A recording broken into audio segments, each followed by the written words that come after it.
What's up, guys? Welcome back to Simply FPL. It's time for the GameWeek 24 team reveal. The last day or two has actually been crazy because there's injuries left, right, and centre. So what looked like what might be quite a boring game week, like it actually might be a bit interesting after all. So we've got a few things to potentially discuss as we go through the team. I've currently got 4 injuries. 3 of them are yellow flagged. So yeah, let's have a quick look at the team, shall we? So, before we get into the team, my squad value and my in the bank were at 106.2 million.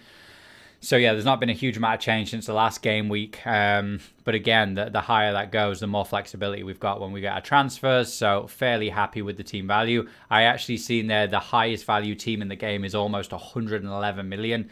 So that's particularly high this season. So obviously players like Bamford, Calvert-Lewin, there's obviously loads of players that have gone up by over 1 million. So that's probably helped with the crazy rises this season.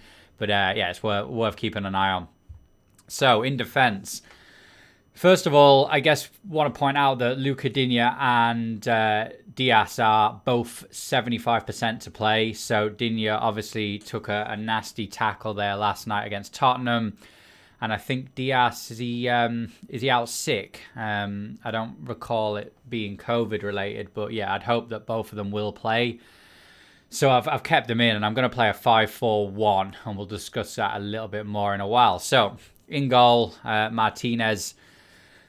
Away to West Ham. Away to Brighton Hove Albion. Brighton don't score a huge amount of goals, so we've got Ramsdale on the bench who's playing West Ham away. So I thought Martinez is probably the best guy to go with there.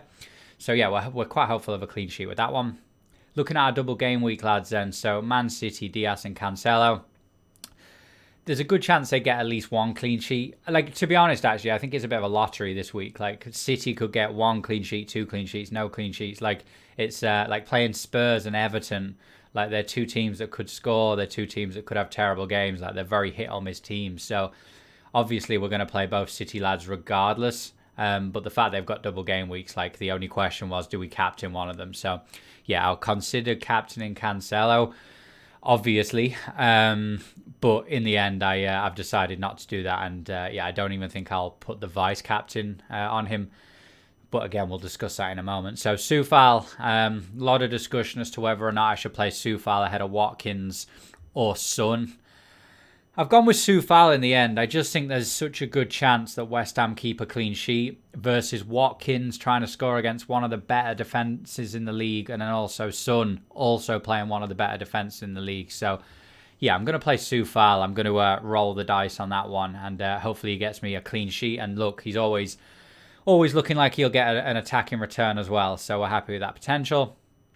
Luca Digne, again, it's just a tough week, isn't it? Like, against Fulham, we'd hope we get a clean sheet. Now, Everton haven't kept many clean sheets recently. They let in just the 4 goals last night against Tottenham. So, yeah, it's tough to really envisage and keeping many clean sheets. But, again, it's a double game week. We brought Luca Digne in 2 game weeks ago. We're not going to rest him.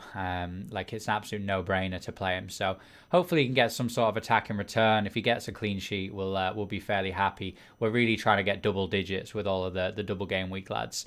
And then finally, Loughton. So, I had Dyer for 4 game weeks. I don't think he actually played for me once. He played game week 18. And actually, he's pretty much been benched ever since. So, I got rid of him, brought in Loughton. Burnley have some good fixtures coming up. I think against Crystal Palace and Fulham, there's a great chance of clean sheets as well. So, yeah, fairly happy to have him in there at 4.4 million. I think he's 4.5 now, but I got him in early on to avoid the price rise. And, yeah, I think he could be one of the standout players. I think there's a good chance that Burnley keep 2 clean sheets. If he does, like, he's going to get between 12 and 18 points for that. So, yeah, keep an eye on the Burnley defenders. Midfield then, so no changes. One thing I forgot to mention is I made 1 transfer with Loughton, but actually I had 2 available. So I'm not going to use 2 because, as I've mentioned in my previous 2 videos, I really think this double game week's a bit of a red herring.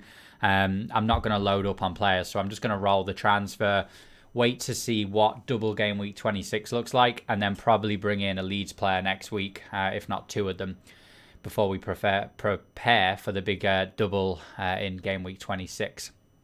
So Gundogan gets the captaincy armband. Now, my thought process here is it's either Gundogan or Fernandes. So Fernandes, one of the best players in the game against the worst defence in the league, the worst team in the league, in my opinion. Even though it's a single game week, is he worth captaining? I think so. Now, if he had a double game week, he'd definitely get the captain's armband. Right now, though, I'm considering Gundogan purely because Tottenham and Everton, as we saw last night, neither of them keep clean sheets. So he's playing hopefully in the number 10 role if Kevin De Bruyne's still not back. Now, he missed a penalty. He'll probably still be on them, I think. I can't imagine.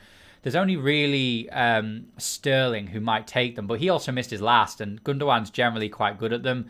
So, yeah, I think the choice for me is Gundogan or Fernandes, but I think the double game week just means hedge my bets, go for Gundogan. So, yeah, captaincy is 90% sure going to stay with him. Like, I might change my mind last minute, but I think at this point in time, it's unlikely.